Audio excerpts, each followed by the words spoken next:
সূরা আয-যারিয়াতের এই গোপন আয়াতটা পড়ে আপনি আল্লাহর কাছে যা চাইবেন আল্লাহ তাআলা সেটাই আপনাকে দিবে।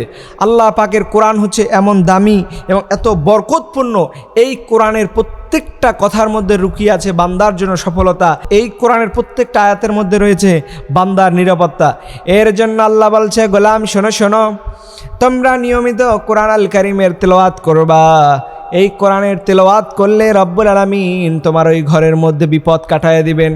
যেই ঘরে জিন আসে জিন দূর হয়ে যাবে, যেই ঘরে রিজিক নাই ওই ঘরে রিজিক চলে আসবে, যেই ঘরে অভাব ওই ঘরে অভাব দূর হয়ে যাবে।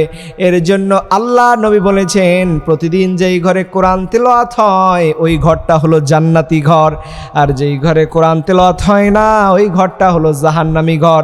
এর জন্য আমরা আমাদের যাদের বিপদ আছে, অসুবিধা আছে, বিভিন্ন ধরনের সমস্যা আছে, আমরা সবাই যদি আল্লাহর কাছে সূরা আয-যারিয়াতের এই গোপন আয়াতটা পড়ে দোয়া করতে পারি, রব্বুল আলামিন দেখবেন আমাদের যাবতীয় সকল সমস্যাকে আল্লাহ দূর করে দিবে।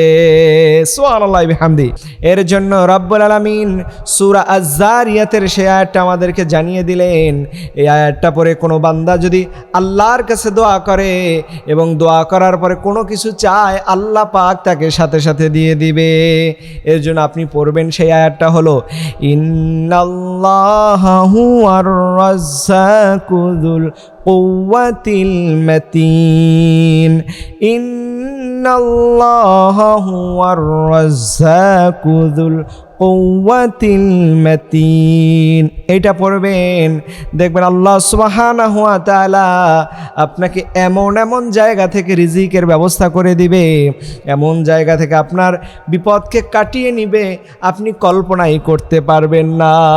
এর জন্য ভাইরা আমার, যাদের অসুবিধা আছে, যাদের সমস্যা আছে, সমস্যার কোনো শেষ নাই। হুজুর কত রকমের যে সমস্যার কারণে আপনি জর্জরিত, সমস্যার কারণে আপনি বিপদগ্রস্ত, আমি আপনাদেরকে অনুরোধ করে বলবো, আল্লাহর কাছে যেই গোলামরা এই দোয়াটা নিয়মিত করতে পারবে, রাসূল করিম সাল্লাল্লাহু আলাইহি ওয়াসাল্লাম বলেন যে কোরআনের আয়াত দিয়ে দোয়া করলে আল্লাহ তাআলা কবুল করে নেয়।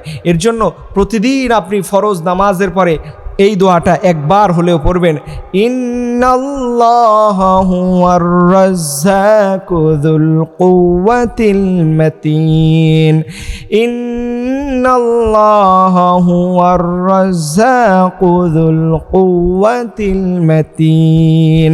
এটা পড়লেই রব্বুল আলামিন ওই ঘরের মধ্যে শুধু বরকত দিতেই থাকে। ওই ঘরে কোনো অভাব থাকে না, ওই ঘরে কোনো অনটন থাকে না, আল্লাহর পক্ষ থেকে শুধু রিজিক পেতে থাকে। সুবহানাল্লাহি বিহামদি।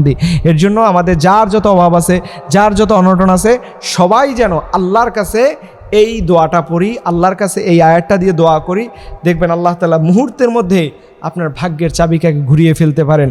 এর জন্য আমাদের সবাইকে উচিত ফরজ নামাজে সালাম ফিরানোর পরেই এই আমলটা বেশি বেশি করা।